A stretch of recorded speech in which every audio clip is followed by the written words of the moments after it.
नमस्कार दोस्तों। बिहार पीसीएस की 23 जनवरी 2022 को प्रारंभिक परीक्षा होनी है और उसको ध्यान में रखते हुए यहाँ पे कुछ वैकल्पिक प्रश्नों की हम चर्चा करते चले जाएंगे।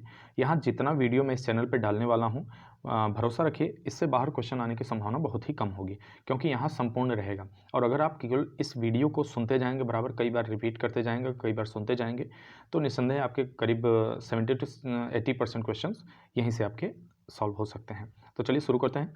राजनीति रत्नाकर पुस्तक के लेखक, इतिहास से ही हम प्रारंभ कर रहे हैं और धीरे धीरे जीएस के हर भाग को हम यहाँ कवर करेंगे।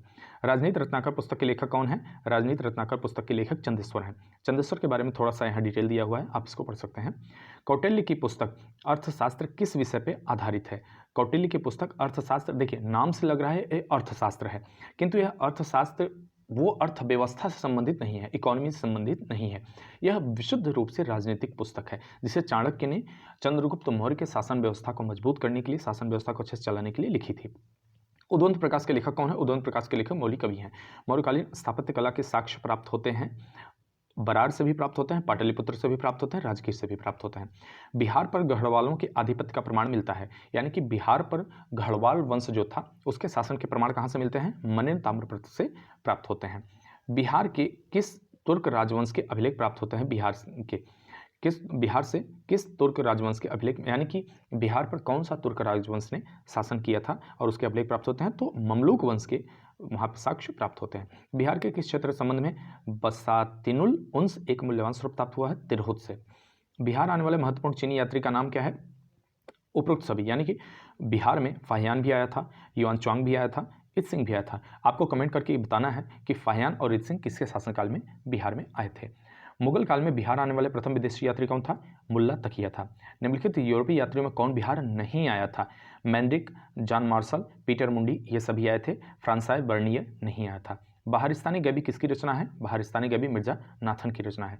प्राचीन बिहार के इतिहास के मुख्य स्रोत कौन कौन से हैं? तो यहाँ पे ऑप्शन डी के साथ जाना है, यानी कि समस्त जो स्रोत हैं यहाँ से प्राचीन बिहार के इतिहास के विषय में जानकारी प्राप्त होती है हमें। भग्नावशेष, भग्नावशेष का अर्थ होता है कि जैसे कोई स्थापत्य है, इमारत है, कोई घर है, वो टूटा हुआ उसका जो हिस्सा होता है, टूटा फूटा हिस्सा, उससे बचा हुआ।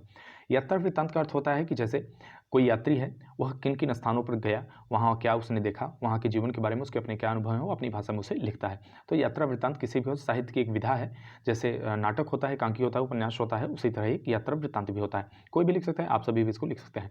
अभिलेख, अभिलेख यानी कि जो कहीं शिला पे या फिर दीवारों पे कहीं भी लिखा जाता है, ताम्रपत्र पे, भोजपत्र पे, इस तरह के अभिलेख लिखे जाते हैं जो कहीं ना कहीं किसी स्थान विशेष या व्यक्ति या साहित्य या उस समय के बारे में थोड़ी बहुत जानकारी प्राप्त होती है। सिक्के वगैरह समझ ही रहे हैं। प्राचीन पाटलिपुत्र के संबंध में जानकारी का स्रोत कौन का है? उपरोक्त सभी। भग्नावशेषों भी प्राप्त होते हैं, यात्रा वृत्तांत से भी प्राप्त होती है, धार्मिक ग्रंथ से भी प्राप्त होती है। उपरोक्त सभी हम यहाँ पे लगाएंगे। सामान्यतः इस तरह के प्रश्न पूछे नहीं जाते क्योंकि वो काफ़ी आसान होते हैं और इनका उत्तर भी एक सामान्य बुद्धि से लगाया जा सकता है। बिहार में मौर्यकालीन अभिलेख प्राप्त होते हैं, कहाँ कहाँ से प्राप्त होते हैं? तो यहाँ पाटलिपुत्र को छोड़ के सभी जगहों से प्राप्त होता है। लौरिया और रेस से भी प्राप्त होता है, लौरिया नंदनगढ़ से भी प्राप्त होता है, सहसराम से भी प्राप्त होता है और रामपुरवा से भी प्राप्त होता है। अशोक का लघु शिलालेख प्राप्त हुआ है कहाँ से? सहस्राम से। बिहार से प्राप्त मौर्यकालीन अभिलेखों की भाषा क्या थी? प्राकृत थी। अब यहाँ आपको एक कमेंट करके बताना है कि बौद्ध और जैन धर्म में महावीर और भगवान बुद्ध इन दोनों ने किस भाषा में अपने उपदेशों को दिया था? बिहार से प्राप्त मौर्यकालीन अभिलेख की लिपि, अभिलेखों की लिपि क्या है? ब्राह्मी लिपि है। मृदुल अहलवाल किसकी रचना है? मुल्ला बहबहानी की, बहबहानी की। मध्यकालीन मिथिला के इतिहास के स्रोत में महत्वपूर्ण हैं, इसमें कौन से हैं? उपरोक्त सभी। इन सभी से जो है मध्यकालीन मिथिला के इतिहास की जानकारी मिलती है। कीर्तिलता, कीर्तिपताका दोनों हुई जो विद्यापति हैं, मैथिली के प्रसिद्ध कवि हैं, उनकी रचना है। वर्ण रत्नाकर किसकी रचना है? ये कमेंट बॉक्स में आपको बताना है। बिहार में धातु प्रस्तर युगन अवशेष मिले हैं, कहाँ से प्राप्त हुआ है? उपरोक्त सभी स्थानों से। चिरांद जो आधुनिक छपरा में है, चेचर वैशाली में है, सोनपुर और मनेर नामक स्थान से प्राप्त हुआ है। बिहार के गया जिले के अपसर से प्राप्त अभिलेख में किस राजवंश के बारे में जानकारी प्राप्त होती है? तो ये परवर्ती गुप्त वंश के विषय में जानकारी प्राप्त होती है। बिहार प्रांत के आरा से प्राप्त देव बरनाक का अभिलेख का लेख और शाहपुर पटना में स्थित है एवं मंदार बांका में स्थित से प्राप्त लेखों में जानकारी मिलती है। किसके बारे में जानकारी मिलती है? परवर्ती गुप्त वंश के बारे में जानकारी मिलती है। पाल शासकों के बारे में जानकारी मिलती है किससे? उपरोक्त सभी से। देवपाल के मुंगेर अभिलेख से, नारायण पाल का भागलपुर ताम्रपत्र अभिलेख से, महिपाल प्रथम के नालंदा एवं मुजफ्फरपुर अभिलेख से, या और उपरोक्त सभी डी है। बिहार के लिए सर्वाधिक प्राचीन साहित्यिक स्रोत कौन सा है? इसमें अथर्ववेद है। आपको यहाँ कमेंट करके बता सकते हैं कि सर्वाधिक प्राचीन वेद कौन सा है। बिहार में स्थित महाजनपदों के बारे में जानकारी कहाँ से प्राप्त होती है? दीघ निकाय से, विनय पिटक से, अंगुत्तर निकाय से, कल्पसूत्र से। यहाँ से महाजनपदों के विषय में जानकारी नहीं मिलती, लेकिन दीघ निकाय से हमें महाजनपदों के बारे में जानकारी प्राप्त होती है। अब आपको यहाँ एक कमेंट करके बताना है, दीघ निकाय कैसा ग्रंथ है? बौद्ध ग्रंथ है, जैन ग्रंथ है, हिंदू ग्रंथ है या ब्राह्मण ग्रंथ है? नालंदा के सरायटीला में उत्खनन से प्राप्त हुआ है। मौर्य युग का बौद्ध विहार, गुप्त काल का मंदिर, पाल काल का बौद्ध विहार, शुंग वंश का बौद्ध विहार। इसका सही उत्तर है पाल काल का बौद्ध विहार। बौद्ध साहित्यिक विनय पिटक निकाय से जानकारी प्राप्त होती है मगध के राजतंत्र एवं वैशाली के गणतंत्र के बारे में, मौर्योत्तर बिहार के बारे में। इन दोनों के विषय में जानकारी प्राप्त होती है।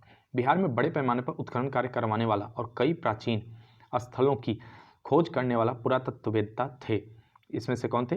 कनिंघम थे। कनिंघम ने क्या किया था? बड़े पैमाने पर उत्खनन कार्य करवाया था। इन्होंने कहीं न कहीं उत्खनन को प्रोत्साहित भी किया था, जिसकी वजह से हमारे काफ़ी इतिहास के बारे में जानकारी हमें प्राप्त होने लगती है जो जमीन के अंदर दबे हुए थे।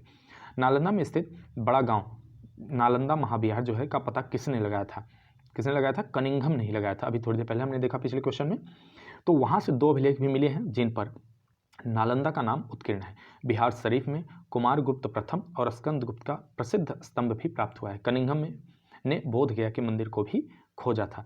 खोजने का मतलब ये है कि काफ़ी वहाँ पे जो है लोगों का समय के साथ बीतने के साथ चीज़ें विस्मृत होने लगती हैं। और नालंदा विश्वविद्यालय की स्थापना पुनः बिहार सरकार द्वारा की गई है, तो आप उसके विषय में थोड़ी जानकारी इकट्ठा कर लीजिएगा। पुरातत्ववेत्ता कनिंघम ने बिहार में खोज की थी। किसकी खोज की थी? केसरिया स्तूप चंपारण में जो स्थित है, लौरिया राज का अशोक स्तंभ, बसाड़ के अवशेषों के आधार पर वैशाली के प्राचीन स्थल, उपरोक्त सभी इन सभी की खोज की थी। विदेह के राजा जनक ने निष्क या सुवर्ण या सतनाम उपहार में दिए थे। यह कहाँ वर्णन है इसका? तो इसका वर्णन मिलता है बृहदारण्यक उपनिषद में, या इसका वर्णन प्राप्त होता है।